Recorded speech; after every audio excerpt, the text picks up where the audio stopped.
Un TV Box puede ser un dispositivo muy cómodo para ver nuestras series, películas favoritas o incluso echar alguna partida puntual a algún juego poco exigente. Pero ¿y si te dijera que puedes tener todo esto en la palma de tu mano con un teléfono móvil algo particular y que podrás utilizar como TV Box, como videoconsola, incluso de juegos exigentes, además de para tareas puntuales de PC, entre comillas? Y es uno de los 3 teléfonos Android más potentes del mercado actualmente, que viene de una submarca de Xiaomi. En este vídeo te lo cuento todo. Comenzamos. Hola a todos y bienvenidos de nuevo al canal. Bueno, muchas personas no conocen la marca Black Shark, es una submarca de Xiaomi que en mi opinión lo está haciendo cada vez mejor. Hace muy poquito os traje al canal el Black Shark 4 Pro, un teléfono que me gustó bastante y que se convirtió por algún tiempo en mi teléfono personal. Ahora acaban de lanzar globalmente el Black Shark 5 y 5 Pro, este último con el chip más potente de Android que podemos tener. Y los precios los desconozco en el momento de grabar este vídeo, pero como siempre os dejaré enlace por aquí abajo y también cupón descuento por si alguno de vosotros estáis interesados. Mi versión es el Black Shark 5 Pro de 8 más 128 GB, pero también lo tenemos disponible en 12 más 256 y en 16 más 256 GB. Dentro de la caja nos viene una funda de silicona negra, documentación y pegatinas, y también un cable USB tipo A, USB tipo C y cargador de 120 vatios. Y por supuesto el teléfono. Se trata de un teléfono contundente, grande, con más de 16 centímetros de alto, unos 10 milímetros de grosor y 227 gramos de peso según mi báscula, que se nos van a los 250 gramos con la funda que nos incluyen. Vamos a ver cómo es este teléfono y después os contaré cuál es su función estrella, que tienen muy poquitos teléfonos y que a mí personalmente me encanta. El diseño os puede gustar más o menos, a mí no me encanta pero tampoco me disgusta, en cualquiera de los casos lo voy a llevar con funda. Esta funda deja libre un LED RGB que podremos configurar para notificaciones, juegos, etc. Y el teléfono está bien construido, se siente bastante premium. En la parte inferior cuenta con bandeja para 2 tarjetas nano SIM, sin posibilidad de micro SD, también el micro para las llamadas, USB tipo C y altavoz simétrico con el altavoz de la parte superior, donde tenemos otro micro y otro altavoz igual de potente. A la derecha tenemos el botón de encendido que tiene sensor de desbloqueo por huella, el cual funciona muy bien, sin fallo y rápido, y también tenemos 2 gatillos retráctiles magnéticos que podemos usar para tener una mejor experiencia en juegos, y también podremos configurar para otras acciones. Yo, por ejemplo, el de arriba lo tengo configurado para encender la linterna y el de abajo para liberar memoria. Y en el lado izquierdo tenemos botones de volumen. Este teléfono mueve absolutamente todo, y cuando digo todo, es todo. Tenemos el hardware más top de este año para teléfonos Android con el chip Snapdragon 8 Gen 1 y el resto de características que os estaré dejando en pantalla. Mi versión es la de 8 GB de RAM y me da más de 1 millón de puntos en el test Antutu. Muy pocos teléfonos dan esta puntuación, de hecho según el ranking de este test, este sería el segundo teléfono más potente del mercado, solo por debajo del Red Magic 7 con 16 GB de memoria RAM. Habría que ver cómo se comporta este Black Shark 5 Pro en su versión de 16 GB de RAM. Evidentemente podemos hacer uso de los juegos más exigentes con los gráficos a tope sin despeinarse. He probado el famoso Genshin Impact con los gráficos a tope y 60 FPS estables, que es el máximo que nos permite este juego, sin ningún tipo de problema. También he probado Fortnite y más de lo mismo, con los gráficos a tope he conseguido 60 FPS estables. También he probado algún juego de los que soportan 120 FPS y he podido moverlos perfectamente, y otros juegos menos exigentes como por ejemplo Call of Duty o Asphalt, perfecto a 60 FPS con gráficos a tope. Además, en estos dos últimos, la experiencia de juego utilizando los gatillos es muy buena. En mi opinión está a otro nivel de cualquier teléfono que no lleve gatillos mecánicos. Es decir, mueve absolutamente cualquier juego que os podáis imaginar sin ningún tipo de problema. Eso sí, he notado que tras unos 15 minutos jugando el teléfono se calienta bastante, sobre todo en la parte superior cercana al módulo de cámaras. He llegado a medir cerca de los 43 grados y mirando en un test me arroja resultados similares. Unos 43 grados y medio la batería y sobre los 45 grados el chip. Sí es verdad que de estas temperaturas no ha pasado y ha conseguido mantenerse relativamente estable. Evidentemente, si mueve hasta los juegos más exigentes, podremos hacer absolutamente cualquier tarea con este teléfono. Pero lo que más me ha gustado, aparte de su rendimiento, es la capacidad que tiene para poder disfrutar de contenido multimedia. Uno de los mejores que he tenido para esto. Tenemos una pantalla AMOLED E4 fabricada por Samsung con resolución Full HD Plus de 6,67 pulgadas y 144 Hz de refresco con un muestreo táctil de 720 Hz que se ve genial. No es la mejor del mercado obviamente, pero una calidad muy correcta y un brillo máximo pico de 1300 nits, muy bien para verla en exteriores sin problema. Tenemos HDR10 Plus y calibración DCI-P3, y a todo esto le acompaña que el teléfono tiene certificación Widevine L1 que nos permite ver Netflix en alta calidad, como veis en el test en la parte superior derecha. También podemos ver Prime Video en alta calidad y así nos lo indica, cosa que no podemos hacer en otros tantos teléfonos Android. Y por supuesto esto es aplicable al resto de plataformas, Disney Plus, HBO, etc. Además, su sonido con Hi-Res Audio es muy bueno.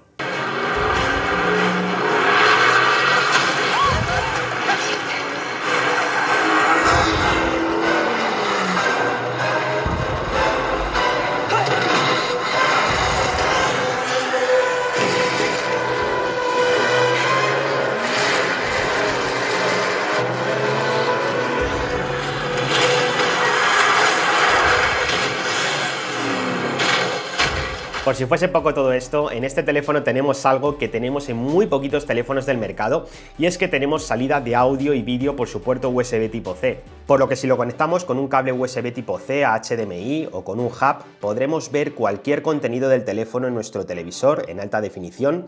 He probado con Netflix, Prime Video, etc. y todo se ha visto perfecto. Además, si nos preocupa que se gaste la batería mientras usamos el dispositivo de TV Box, por así decirlo, podríamos usarlo con un hub que admita entrada de energía y ya está. Además, con este tipo de hubs también podremos conectar otros periféricos como memorias, teclados, ratones, aunque yo lo he usado con mi ratón Logitech, que funciona por Bluetooth, y con un teclado también de Logitech que lleva adaptador USB y cero problemas. Aunque no tenemos un modo escritorio, podremos navegar por internet, ver vídeos o incluso trabajar con ofimática de una forma básica y puntual, por así decirlo, con el teléfono conectado a un monitor. Y por supuesto se puede utilizar el teléfono como consola, conectando un gamepad y así disfrutar de los juegos a pantalla grande. En fin, una pena que no esté más implementado esto en otros teléfonos y que nos tengamos que ir a gamas altas para tenerlo. Decidme en comentarios qué opináis de ello. En conectividad va muy completo y obviamente con lo último. Tenemos cobertura 5G, tenemos NFC, tenemos Wi-Fi 6E, tenemos Bluetooth 5.2 y tenemos GPS, que no me ha dado absolutamente ningún problema utilizándolo de mi coche. Y aquí viene uno de sus puntos flojos, la autonomía. Tenemos una batería de 4640 mAh que a mí personalmente me ha dado el día justito, sin darle mucha caña a los juegos. Vamos a tener aproximadamente unas 5 horas y media de pantalla encendida, pero no mucho más. Y eso sí, tenemos una supercarga rápida de 120 vatios que carga el teléfono del 0 al 100% en solo 15 minutos de reloj. Para poder disipar todo el calor que genera la potencia de este teléfono, tenemos un nuevo sistema de refrigeración líquida tipo sándwich que la marca ha llamado refrigeración líquida antigravedad Dual VC. Esto no sé si será marketing o no, pero os puedo asegurar que el comportamiento térmico es bastante decente, por encima, por ejemplo, del Poco F4 GT que ya analicé en el canal. Y en software tenemos Android 12 sobre la capa YOIWI 13, que está basada en mi Wii 13, a la que yo no le he encontrado fallos reseñables. Lo único que no me gusta es que Xiaomi nuevamente ha colocado un sensor de proximidad ultrasónico y no por infrarrojos, por lo que la pantalla se enciende más de lo que debería cuando hablamos por teléfono o cuando escuchamos audios de WhatsApp, por ejemplo. Y en cámaras me ha gustado bastante, la verdad. En su parte trasera tenemos un triple sensor con un sensor principal de 108 megapíxeles, un ultra gran angular de 13 megapíxeles y un macro de 5 megapíxeles. El sensor principal hace fotos muy decentes, con colores vivos, buen rango dinámico y un modo retrato bastante bueno, con un recorte bastante bueno, bastante bien conseguido.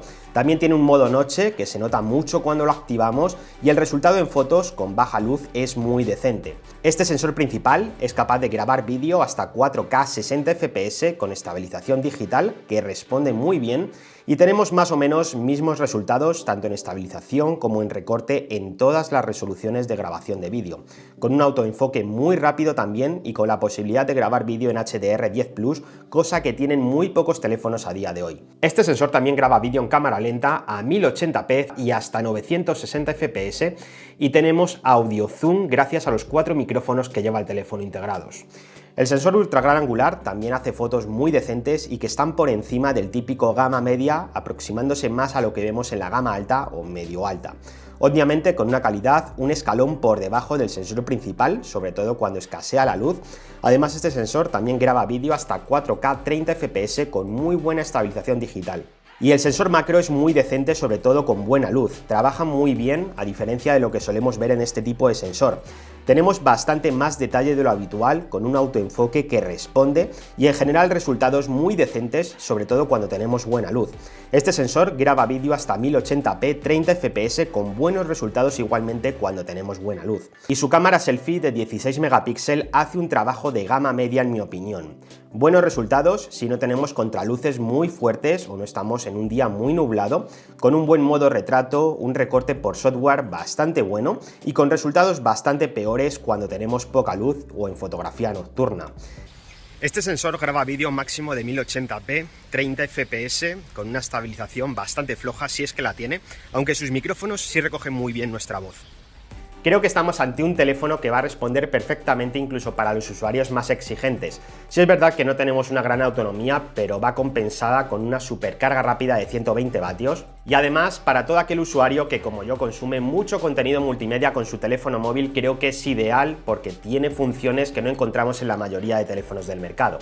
En fin, creo que estamos ante un gama alta con algún que otro recorte, como en las cámaras, son buenas pero no excelentes, o en la pantalla, más de lo mismo. Ahora me gustaría que vosotros participéis en este vídeo diciéndome en comentarios si utilizáis mucho vuestro teléfono móvil para consumir multimedia o para jugar y qué teléfono móvil tenéis, os estaré leyendo y contestando.